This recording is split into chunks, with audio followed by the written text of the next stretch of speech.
breastfeeding class today. The topic that we are going to continue is milk supply. The part one was about,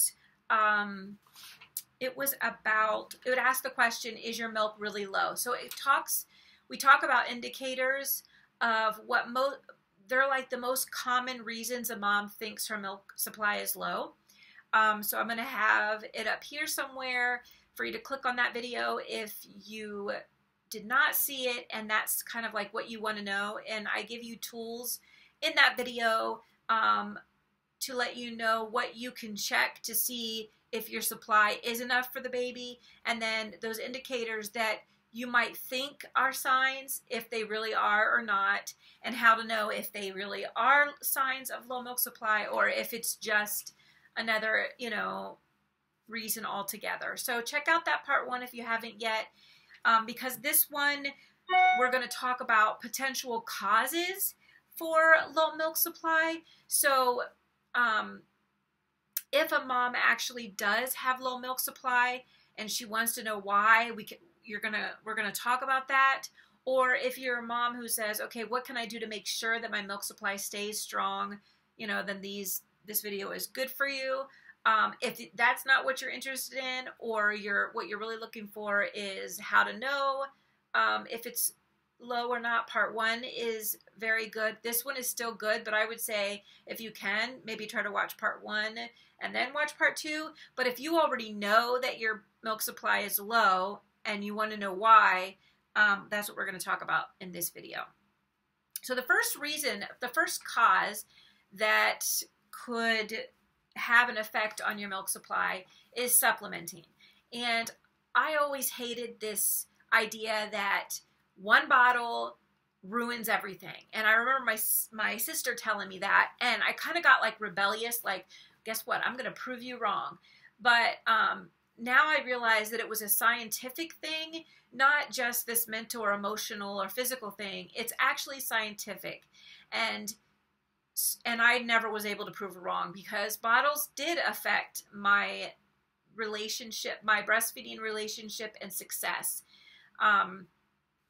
But I'm going to explain why that is. So the breast works in a way that is supply and demand, which we talked about in the first video. So what we tend to do is when we decide to give a bottle, it could be just, we want dad to be able to feed, or we're going to go out and someone's got to give the baby a bottle, those kinds of things. There's nothing wrong with giving a bottle, but you have to make sure that if it's going to be a consistent thing, so if you go to work or something, if every day you have the same period of time where you're not going to be breastfeeding, you need to pump, or you need to make sure that you feed enough on the times that you are home, so that, which is 8 to 12 times, so that your milk supply doesn't decrease. But if you consistently are gone and not providing 1 or 2 feeds on the breast, it's going to stop making that milk because it believes that you don't need it. So one bottle can affect it if, it's like a domino effect, kind of. That's really what it is. It's a domino effect. Because what happens is you don't give that bottle and maybe you give formula instead. Once formula goes into their stomach, it sits there for 3 days because the body cannot break it down.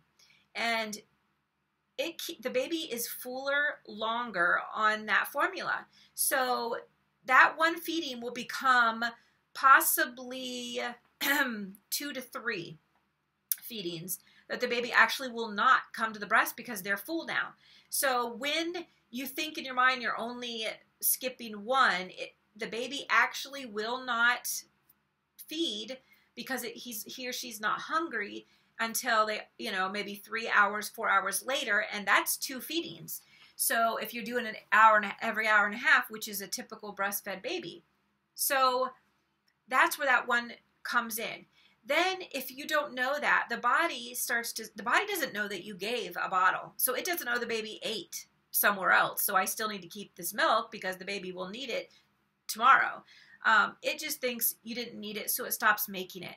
And we don't want that. And constantly the milk, every day your milk is going to be it's going to either be a lot or it might be lower because babies are regulating it. And some days they sleep a lot and they don't eat as much. Other days they eat a lot and don't sleep as much. And the breast milk is always going up and down because what you do today affects tomorrow. And so if the baby feeds a lot, and this could even go with like morning and night type things, like, okay, today all day long the baby fed, but at night they slept. The next day they slept all day, but at night they ate. And the milk is like, we didn't have it there because the baby wasn't feeding then, because it's a supply and demand. Now, the milk will increase, and you can't give a bottle. You have to let them suck on an empty breast. I mean, there will be milk there. It just may not be as much as they wanted. So you have to continually let them nurse as much as they want so that the next day it's there, you know. And babies will do that. I remember like having days where I would be sore because the day before they'd eaten so much, and then today they weren't eating as much. So let the baby regulate you and not you missing feeds regulating it by giving bottles and stuff. So that one bottle can have an effect if you don't pump or get that milk out. So that's what I recommend to get that milk out. The second thing is nipple confusion. And this is going to actually cover both nipple confusion and pacifiers, and then really nipple shields too. So basically, nipple confusion is very controversial. Some people think it's not really true. And what it means when we say nipple confusion is, let's say a baby is sleeping, and I know this, it's happened to me, so this is why I can use this as an example. You usually give a pacifier, they suck on it, they fall asleep, and through the whole sleeping, they're sucking on that.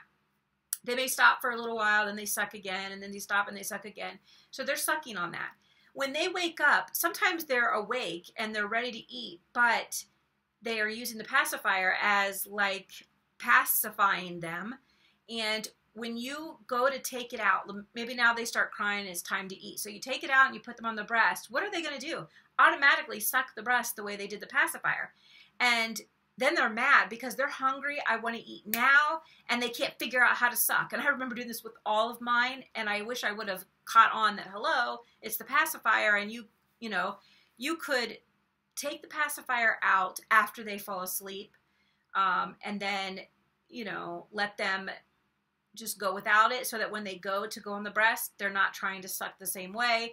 And if they do struggle still a little bit with it, it won't be as big of a deal as if they were sucking on it the whole time. They're sucking on it now. You pull it out and you put them on the breast, and then when they're really hungry, they don't want to learn. They don't want to take the time. They just want to eat. And I just remember like watching them and they're trying and they're trying. You're like, it's there. Just suck it right. It's right there. It's in your mouth. And I remember doing that with them. And then they would be like crying, getting really upset and shaking, their heads mad. They're like rooting. And then they finally latch it correctly, and you're like real stiff for a long time, like, okay, you got it, don't move. But then they move and they lose it again, and it can take 10 to 15 minutes for them to figure it all out. And sometimes you have to stop and put the baby down or give the baby to daddy or grandma or whatever and just like cool down, because you might be crying by then and they're crying. So you may have to do that, but that's what we mean by nipple confusion. Basically, you go from one nipple to another, and they can't figure it out when it's food coming, and they want their food at that moment. Now, a lot of times babies that suffer with nipple confusion are given nipple shields. So let's say they've been given bottles for a long period of time, and now, when you do put them to the breast, they struggle with this nipple confusion. A lot of times moms will use a nipple shield. Nipple shields are really more for moms who have inverted or flat nipples, because it gives it more of a nipple and the baby can suck on it and has better grip. But nipple shields also can cause a reduction in milk supply because they really can't get enough of the breast when they have that nipple shield to get that milk out. So what I used to tell a mom, there was one mom who used that nipple shield. She did such a great job for 6 months using that nipple shield. And what we usually say is start them on it and then try to like take it off and put them back on and see if they're just, because they've been nursing, they just kind of go to the breast and suck it like they were just sucking, and then they'll be okay. Sometimes babies will do well that way. Other times babies They just need that nipple shield. So what I would tell a mom when she is using a nipple shield is that she has to pump after to make sure that that breast is empty. Because if there's any milk left in there, the body's going to stop making it. So you want to make sure every time you got to hand express or pump the rest of that milk out so that the breast is empty. So that's the key to that. And pacifiers, again, give it to them to fall asleep or when they're upset, but take it out once they're asleep. Don't let them suck it the whole time. And that will help with when they wake up and they're hungry, any confusion with the sucking. Another thing is a sleepy baby. A lot of times, scheduled feedings. That you might think, well, what are why is that going to reduce? Well, sometimes babies feed, they change. Sometimes they feed every hour and then they sleep for 4 or 5 hours. Sometimes they feed every 2 to 3, but if we put them on, every baby's different, and if we put them on a schedule, they may not be getting the milk that they need. They might actually be feeding more than what you're, basing it on. And so we always just tell moms, just forget about the clock, feed the baby whenever they want to feed, make sure they're feeding well when they are on the breast, let them have both breasts if they want them, and don't time it, just count the feeds. So 8 to 12 times a day is what we're looking for. The higher the better, so 8 is fine, but it would be better if they even were higher than that. But at least getting 8 to 12 feeds a day is what you should be looking at, not the clock. So just kind of remember that in your mind.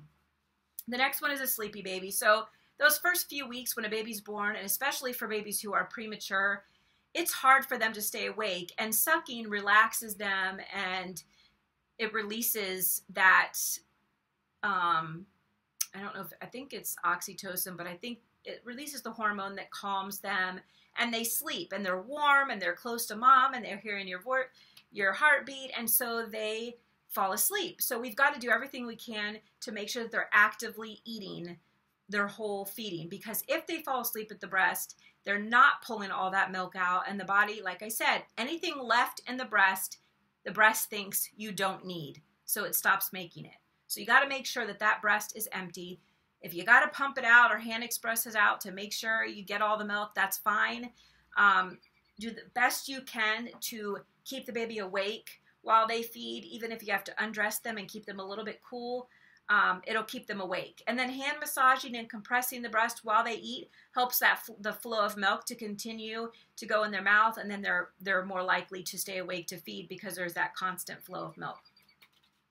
The next one is cutting short the length of nursing. We used to say 10 to 15 minutes on each side, and so moms would literally say 15 minutes this side, 15 minutes, and they cut the baby short. Maybe the baby needs 20 to 25 to 30 minutes on the breast, and maybe they can feed completely on one breast, but maybe they would take the second breast. So if you put them on these timed feedings or these scheduled feedings, as we talked about before, and then we schedule also how long they can eat. We say, okay, you're only going to eat for 15 minutes. They might be struggling with learning to breastfeed, and they're not really getting much out when they feed, so they might need a longer period of time. So there might be milk still left in there, and if you force okay, you fed 15 minutes, you don't need to feed anymore, or now we're going to switch to the other side, and we stop them, they're not getting all the milk that they need. So we've got to let them stop when they're done. And then, 15 to 20 minutes is a good idea of how, a long feed, but if we've got to really look at whether they are sucking properly, which is you'll see the jaw move and you'll hear them swallow. So if you're not seeing that, then the baby's not actively eating. If they're falling asleep a lot, they're not actively eating. This will all affect your milk. Why? Because if it's still there and the breast is not empty, the body stops making it. The next one is offering only one breast, and that is true especially like in the beginning, but babies can get a whole feeding on one breast. But when you're first learning and you're building and establishing your milk supply, I really recommend getting the baby on, feeding on both breasts for a while until your milk is established, which we've talked about in the previous video. 4 to 6 weeks is when your milk is established. Usually by a month, your body now makes the milk that the baby needs. So once it's established, then you could, feel well enough to leave, let the baby get a full feeding on one breast. But in the beginning, while the baby's learning and you're learning, try to offer both breasts just to keep your milk supply up. And the last but not least is health or anatomical problems with the baby. So this could be a cleft lip, this could be tongue tie, it could be a preemie baby who's struggling with learning to breastfeed, which is the suck, swallow, breathe pattern, and they're struggling with that. So with those issues, always check for a tongue tie, because I did not know my son was tongue tied until he was 5 years old. And it was my niece who figured it out. And now I realize why we struggled so much with breastfeeding, but I didn't notice it then. So always look to see how far they can stick out their tongue, and look to see if it's tongue-tied. And then if you feel that there's something there that's causing the baby to struggle, getting help, with the lactation counselor will help as well. And I will be leaving my email information is below. Make sure that you, if you have questions and need some help with finding resources and stuff, to let me know, and I will do what I can to help you. So that's pretty much it for that. Then the next video will be on how to increase your milk supply, so stay tuned to that. Thank you for watching. I know these videos tend to be a little bit long, but I want to make sure you guys get all that information for that topic, and they just tend to be longer. I don't know. I struggle, but I'm really glad that you're watching. I hope these videos are helping you. Let me know if you have any questions or concerns. Comment below. Don't forget to hit the subscribe button. I will put that at the top. And you guys have a great day, and I will see you again in the next video. Bye.